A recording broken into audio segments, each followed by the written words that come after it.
बात करेंगे जिसको लेके कपल्स के मन में बहुत सारे प्रश्न होते हैं। वो कई बार अनकंफर्टेबल फील करते हैं, संकुचित फील करते हैं, कई बार वो पूछना चाहते हैं डॉक्टर्स से पर फिर भी पूछ नहीं पाते हैं। कारण क्योंकि उनके साथ बहुत सारे रिलेटिव्स होते हैं और कई मन में थोड़ी सी झिझक होती है। जी हाँ, आज हम बात करेंगे क्या आप फर्टिलिटी ट्रीटमेंट के दरमियान शारीरिक संबंध सेक्सुअल इंटरकोर्स कर सकते हो या नहीं। जी हाँ, ये प्रश्न को लेके हमारे क्लिनिक में आने वाले बहुत सारे कपल्स कई बार खुल के नहीं पूछ पाते। कई बार हम उन्हें सामने से पूछते हैं कि आपको इस विषय में कोई प्रश्न है। फर्टिलिटी ट्रीटमेंट को लेके समाज में बहुत सारी गैर मान्यता है। दूसरा, किसी की कहा सुनी सुन के भी पेशेंट्स कुछ चीज़ें फॉलो नहीं कर पाते हैं। इसीलिए आज इस वीडियो में हम बात करेंगे कि वाकई में क्या शारीरिक संबंध रखना ज़रूरी है या नहीं, शारीरिक संबंध रखने से क्या फ़ायदा हो सकता है, शारीरिक संबंध रखने के बाद क्या फर्टिलिटी की ट्रीटमेंट में कोई नुकसान हो सकता है या क्या प्रेगनेंसी रेट कम हो सकता है, क्या मिसकैरेज हो सकते हैं। ये जो भी प्रश्न एक कपल के मन में है, आज उस टॉपिक पे हम बात करें। सबसे पहले हम फर्टिलिटी के अलग अलग ट्रीटमेंट में आप शारीरिक संबंध बना सकते हैं या नहीं बना सकते, उस बारे में जानेंगे। सबसे पहले जब आपको सिर्फ बीज बनने की दवाई दी जाती है, जैसे क्लोमिफेन साइट्रेट है, लेट्रोजोल है, जिनमें सिर्फ आपको बीज बनने की दवाई दी जाती है और आपको टाइमली सेक्सुअल इंटरकोर्स प्रिस्क्राइब किया जाता है, समझाया जाता है कि मासिक के कौन कौन से दिनों में आपको शारीरिक संबंध बनाना है, या जब आपकी फॉलिकुलर स्टडी चल रही होती है उन दिनों में हमने अक्सर देखा है कि कपल्स जनरली शुरुआत के 10 या 12 दिन बिल्कुल शारीरिक संबंध नहीं रखते हैं। जब बीज अलग होता है, जब उन्हें समझाया जाता है कि आपका फॉलिकुलर रप्चर हो रहा है, अब आप संबंध रखिए, उस दिन से वो लोग संबंध रखना शुरू करते हैं। ये चीज़ गलत है, क्योंकि अगर पुरुष की रिप्रोडक्टिव ट्रैक में वीर्य बहुत दिनों से अगर इकट्ठा होता है तो उसके अंदर मरे हुए शुक्राणुओं की संख्या बढ़ जाती है, ऑक्सीडेटिव स्ट्रेस उसमें पड़ता है, जो शुक्राणु होते हैं उनकी क्वालिटी कम हो जाती है, जो प्रोस्टेट और समाइनल फ्लूइड्स जो अलग अलग ग्लैंड से उनमें आता है उनकी भी गुणवत्ता कम हो जाती है। ऐसे केसेस में प्रेगनेंसी रहने के चांसेस भी कम हो जाते हैं। तो बहुत ज़रूरी है कि जब आपकी फॉलिकुलर स्टडी चल रही हो या आपको सिर्फ दवाइयाँ दी गई हो, तब शुरुआत के दिनों में भी आप मासिक अंतःस्राव पूरा होने के बाद, पीरियड्स पूरा होने के बाद 2 या 3 दिन के अंतराल में संबंध रखा करें।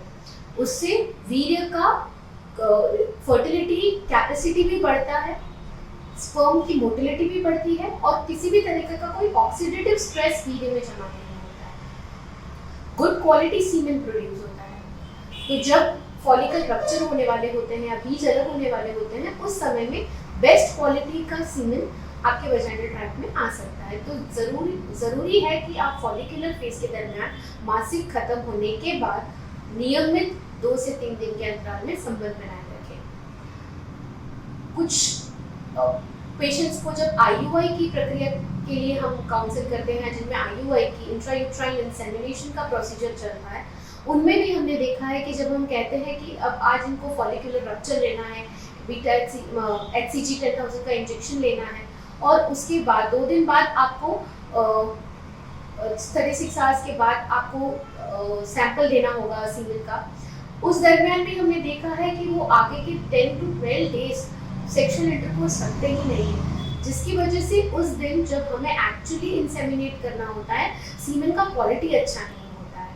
तो ज़रूरी है कि जब आईयूआई के ट्रीटमेंट भी चल रहा है, जब आपके वाइफ को बीज बनने की दवाई या RFSH या गोनेडोट्रोपिन के इंजेक्शंस जा रहे हो, उसमें भी आप उनके पीरियड्स खत्म होने के बाद 2 से 3 दिन के अंतराल में शारीरिक संबंध जरूर बनाए रखें। आईयूआई करने के बाद शारीरिक संबंध रखना चाहिए या नहीं। देखिए, आईयूआई एक फैसिलिटेटिव प्रोसेस है कि जिसमें हम फैसिलिटेट करते हैं आपकी जो सीमेन है उसके पैरामीटर्स को इम्प्रूव करके, वॉश करके और गर्भाशय के अंदर रखें। इसके बाद भी आप शारीरिक संबंध जरूर बना सकते हैं और ऐसा देखा गया है, स्टडीज कहती है कि आईयूआई करने के बाद भी जिनमें शारीरिक संबंध रखे हैं उनमें प्रेगनेंसी के रिजल्ट पॉजिटिव आए हैं। दूसरा, एम्ब्रियो ट्रांसफर के बाद ये टेस्ट ट्यूब बेबी को लेके बहुत ही बड़ी गैर समझ होती है लोगों में कि वो शारीरिक संबंध बना सकते हैं या नहीं।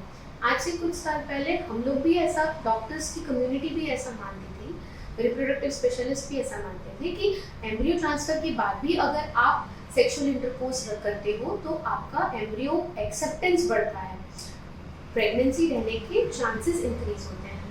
बट रिसेंट स्टडी जो यूएसए में चल रहा है, जो एक बहुत बड़ा स्टडी ट्रायल है जो आई थिंक 2022 में कंप्लीट होगा, उसके बाद हमें एग्जैक्टली पता चलेगा कि वाकई में ये बेनिफिशियल है या नहीं। पर अभी का जो मेटा एनालिसिस जो यूएसए की स्टडीज में हुआ है उसमें ये बताया गया है कि एम्ब्रियो ट्रांसफर के बाद अगर पेल्विक रेस्ट नहीं दिया जाता है, अगर सेक्सुअल इंटरकोर्स इंक्रीज होते हैं, कपल रूटीनली सेक्सुअल इंटरकोर्स रखते हैं, तो मिसकैरेज के चांस इंक्रीज हुए हैं और प्रेगनेंसी के फेलियर रेट्स इंक्रीज हुए। हालांकि ये अभी सिर्फ स्टडी है, हम हमारे क्लिनिक में एटलीस्ट एम्ब्रियो ट्रांसफर के बाद जब तक रिजल्ट ना आए तब तक तो हम काउंसिल करते ही हैं कि वो सेक्सुअल इंटरकोर्स ना करें। दूसरा खतरा इन्फेक्शन का भी रहता है, क्योंकि इतनी महंगी टेस्ट ट्यूब बेबी की प्रोसीजर की हो और उसके बाद सिर्फ इन्फेक्शन की वजह से अगर हमारा रिजल्ट नेगेटिव आए तो वो पेशेंट के लिए बहुत बुरी न्यूज़ जैसा होता है। इसलिए हम जनरली इन सब चीज़ों को ध्यान में रख के कपल्स को अवॉइड करने को कहते हैं एम्ब्रियो ट्रांसफर के बाद। अब कुछ लोगों को ये होता है कि टेस्ट ट्यूब बेबी की प्रोसीजर में संबंध रखना ही नहीं, ये भी गलत चीज़ है। जब आपकी मतलब जब फीमेल पेशेंट को टेस्ट ट्यूब बेबी के लिए जब फॉलिकल स्टिमुलेटिंग हार्मोन्स के या गोनेडोट्रोपिन्स के इंजेक्शन शुरू होते हैं, तब कंपलसरी एक कपल को सेक्सुअल इंटरकोर्स रखना चाहिए। उसका रीज़न ये है कि जब उनको इंजेक्शंस जा रहे हैं, जब उनके फॉलिकल्स बन रहे हैं और आप 10 to 12 डेज का एब्सटिनेंस कर रहे हो, तो जिस दिन ओवम पिकअप होता है उस दिन जब आप सैंपल देते हो तो उसमें भी लॉन्ग एब्सटिनेंस की वजह से, लंबे समय तक संबंध न रखने की वजह से क्वालिटी कम हो जाती है, डेड स्पर्म्स इंक्रीज हो जाते हैं, ऑक्सीडेटिव स्ट्रेस इंक्रीज हो जाता है। तो ज़रूरी है कि जब आपको कॉर्निडोट्रोपिन या एफएसएच के इंजेक्शन चल रहे हो तब कंपलसरी आप बीच के दिनों में संबंध रखें। हाँ, ज़रूरी ये है कि हो सकता है कि आप जब आपको टेस्ट ट्यूब बेबी के लिए फॉलिकल्स बनाने के इंजेक्शन चल रहे हो तब अगर इंजेक्शंस दिए जा रहे हो तो ओवरीज का साइज थोड़ा इंक्रीज हो जाता है और सेक्सुअल इंटरकोर्स में थोड़ा डिस्कम्फर्ट होता है। ऐसे केसेस में आप मास्टरबेट करके भी ओवम पिकअप के पहले एटलीस्ट अपना सीमेन सैंपल बाहर निकाल सकते हैं। इस वीडियो को लेके I am sure sexual intercourse को लेके आपकी बहुत सारी कुछ गैर मान्यताएं होंगी जो आपको सोल्यूशन मिल पाया होगा। अगर फिर भी आपको फर्टिलिटी ट्रीटमेंट के दरमियान सेक्सुअल इंटरकोर्स रखना चाहिए या नहीं, ये इस बारे में आपको और भी कोई भी प्रश्न हो तो आप ज़रूर से नीचे की कमेंट बॉक्स में लिख भेजें। और जब भी आप फर्टिलिटी क्लिनिक में डॉक्टर की विजिट लेने जाए तो अपने जितने भी प्रश्न हैं बेझिझक होकर उनको पूछिए, क्योंकि हम आपको रियल गाइडेंस दे पाएंगे कि वाकई में कौन सी चीज़ें सही है या गलत। लोगों की कहासुनी में अगर आप करोगे तो वो कितना सही कितना गलत है वो आपको भी नहीं पता चलेगा और आप हमेशा असमंजस में रहोगे। तो बेहतर है कि कभी भी अपने मन के कोई भी प्रश्न छुपाएंगे और खुल के अपने फर्टिलिटी स्पेशलिस्ट से बात करें। Thank you.